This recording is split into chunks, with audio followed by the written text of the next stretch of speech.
gira tutto il mondo in cerca di quello che gli occorre, poi torna a casa e lo trova. George Moore.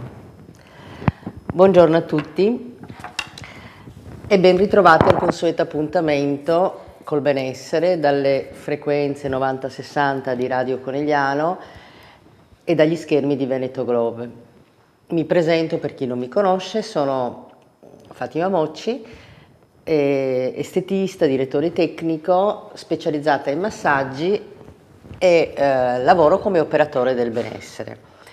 Oggi, a proposito di questo meraviglioso tema, voglio parlarvi di qualcosa che non molti associano alla cura del corpo, al benessere, mentre invece è molto importante perché è salutare, perché è curativo, perché è energetico, sia esternamente che internamente.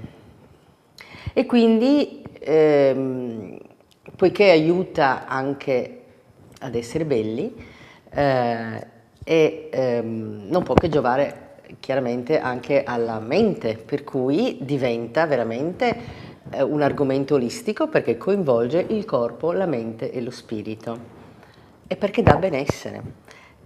E sto parlando del sale. I sali minerali sono sostanze inorganiche e, anche se rappresentano solo il 6,2% del nostro peso, in realtà svolgono delle funzioni essenziali per la vita dell'uomo.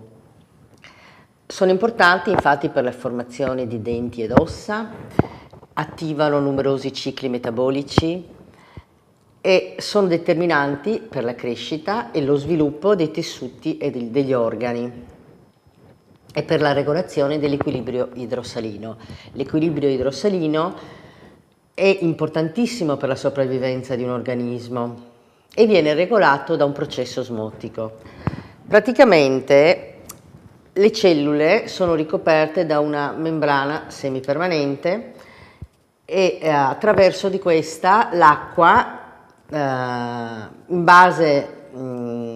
l'acqua penetra e in base all'ambiente esterno alla cellula tende a uscire o ad entrare nella cellula e quindi a regolarizzare, a riequilibrare la concentrazione. E il sale, quindi la soluzione salina, per un motivo scientifico tende a far fuoriuscire l'acqua e quindi ottiene un effetto drenante. A differenza dei carboidrati, dei grassi, dei lipidi, delle proteine, i sali minerali non forniscono direttamente energia, ma il fatto che ci siano permette proprio di realizzare quelle reazioni che liberano l'energia della quale il nostro corpo ha bisogno. Il sale può avere tre origini. Allora, il sale marino che si riproduce nelle saline attraverso l'evaporazione dell'acqua di mare. Infatti, normalmente le saline si trovano strategicamente in zone geografiche costiere e quindi molto esposte al sole perché c'è questa evaporazione e con una ventilazione costante. L'acqua è prelevata direttamente dal mare e trasferita nelle vasche di evaporazione. Il sale viene infine depurato. Dopo abbiamo il sale minerale o salgemma, che si tratta di un minerale ubicato nei giacimenti sotterranei che si sono formati nel corso di millenni, sempre per evaporazione, dove un tempo c'erano delle enormi masse di acqua salata che possono essere stati degli antichi laghi o dei mari scomparsi. E poi c'è il sale ricristallizzato o vacuum, che si ottiene attraverso la ricristallizzazione forzata di salamoie ricavate da un giacimento minerario. Nelle miniere di sale troviamo invece appunto i residui di mari e oceani prosciugatisi milioni di anni fa, che in seguito possono aver subito altri processi geologici tali da alterare la composizione e quindi oltre al cloruro di sodio In questi sali possono essere presenti altre sostanze anche in quantità non trascurabile. Ci sono moltissimi tipi di sale e differenti usi. Facciamo qualche esempio. Abbiamo il sale rosa dell'Himalaya, che ha la peculiarità cromatica di un bellissimo rosa tenue, anche più intenso, ma questo è legato al ferro che contiene e che gli conferisce questa caratteristica, quindi può essere più intenso il rosa oppure più tenue. È un sale marino fossile, antichissimo. Si è formato nell'era secondaria, quindi più di 200 milioni di anni fa. Ancora oggi è raccolto a mano presso le miniere di Kevra, che nella regione del Kashmir pakistano. Poi sui treni a vapore è portato a valle. Il sale dell'Himalaya è macinato a pietra e non è sottoposto ad alcuna raffinazione e quindi è privo di contaminazioni ambientali. Il sale rosa è ricco di zinco, di rame, di ferro, di potassio e di calcio. È un sale che riesce a far espellere le tossine, riequilibra gli ioni positivi e negativi che ci sono nell'aria e a questo servono le famose lampade di sale che ogni tanto vediamo, neanche io una in studio, ma interviene anche nell'apparato respiratorio.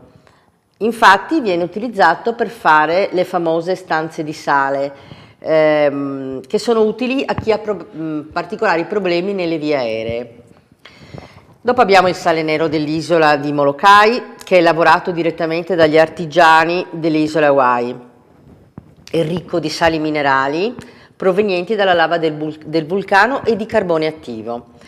È amaro, secco, ha una lieve nota solforica, è un po' affumicato, un gusto un po' affumicato. Non va confuso però con il sale apparentemente simile, che è quello nero indiano chiamato Kala Namak, di colore viola.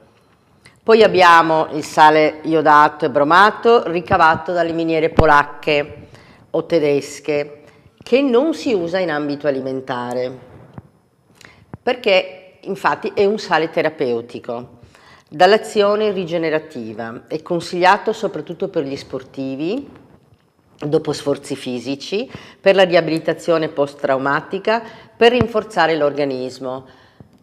Va bene per tantissime cose. Io attualmente sto proprio facendo una promozione per farlo conoscere questo sale, perché lo uso, perché poi i sali possono essere anche addizionati di collagene, di essenze di rosmarino, a seconda delle esigenze, e quindi abbiamo anche una cosa ad hoc che possiamo utilizzare in diversi ambiti. Poi abbiamo il sale del Mar Morto. Il sale del Mar Morto è un ottimo aiuto in caso di psoriasi, eczemi e problemi della pelle. Abbiamo il sale di Epsom o solfato di magnesio. Sono i sali da bagno del Regno Unito e prendono il nome da dei depositi di evaporazione delle sorgive di Epsom, che è una cittadina inglese, e che contribuisce questo sale alla salute e al benessere dell'apparato cardiocircolatorio.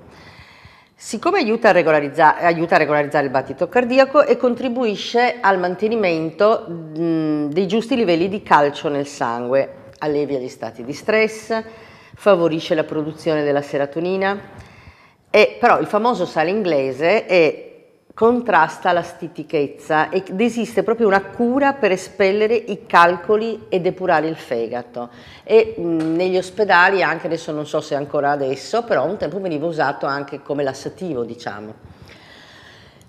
Quindi questi sali ognuno ha la sua particolarità e anche più utilizzi, perché qualcuno spazia davvero come utilizzi ed è utile, non so, anche nel giardinaggio per esempio, oltre a casa, oltre che per lavarsi i denti.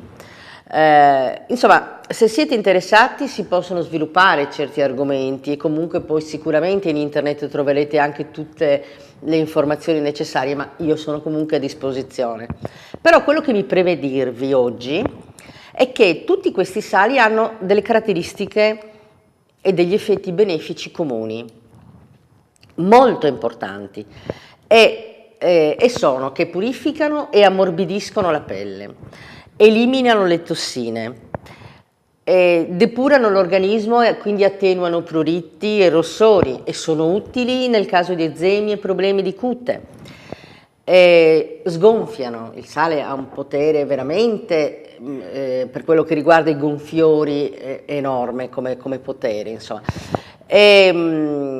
Sono fortemente drenanti tutti i sali, leniscono le infiammazioni, aiutano in caso di crampi muscolari, attenuano i dolori sia muscolari che ossei, migliorano l'ossigenazione dell'organismo e lo rinforzano, soprattutto rilassano e rigenerano. Quindi non solo la pelle, ma tutto il corpo ne trae beneficio e possono essere usati in diversi modi, quindi possono essere usati scaldati, rinchiusi in dei fagottini, in un panno e applicati sulla parte dolente per quei dolori che abbiamo muscolari o anche ossei. Possono essere messi nell'acqua del bagno per rigenerare, per far riassorbire l'acido lattico in caso, non so, di forti sforzi o di sport, per dire, e comunque aiutano parecchio. Le persone che hanno un'eccessiva produzione di acido lattico, per esempio, i sali, soprattutto quelli polacchi, sono meravigliosi, aiutano veramente tanto. Ma anche i miscelati, si possono fare in pacchi, si possono ottenere in posa. E infine, per esempio, io li uso come nei sacchetti che faccio quando faccio questo massaggio particolare che si chiama Pinda Sveda, e li mischio, li uso nei fanghi, quando faccio delle applicazioni di fango, sempre per la circolazione, per problemi di gonfiore alle gambe, per problemi di stanchezza. Io li metto anche nei fanghi perché si sciolgono velocissimamente e poi io li uso come scrub. Adesso li sto pubblicizzando perché hanno veramente un effetto meraviglioso e quindi possono servire per togliere le cellule morte, per migliorare la circolazione della pelle, addizionati a un burro di karité, a un olio, a qualcosa che li emulsioni. Io faccio un massaggio circolare che è una coccola bellissima, oltre che essere una cosa molto salutare, che aiuta appunto la circolazione, aiuta ad aprire i pori, aiuta l'ossigenazione e questo è molto importante. Quindi con questa immagine così diciamo bellissima per quello che riguarda il benessere, questa coccola, no? Immaginate di essere massaggiati con questi sali che appunto vi liberano, vi aprono i pori della pelle e vi preparano anche a ricevere un massaggio successivo, ma già quello vale come un massaggio. Con questa immagine io vi saluto e rinnovo l'appuntamento alla settimana prossima. Vi ricordo il mio numero di telefono che è il 345 812 0427 e io, come sapete, vi aspetto comunque, aspetto le vostre telefonate o anche la vostra visita nel mio studio in Via Verdi e vi aspetto qui a Radio Conegliano o negli schermi di Veneto Globe ogni settimana, ma se volete anche durante la settimana ci sono anche tantissime altre rubriche molto belle e importanti. Un abbraccio virtuale a tutti da Fatima.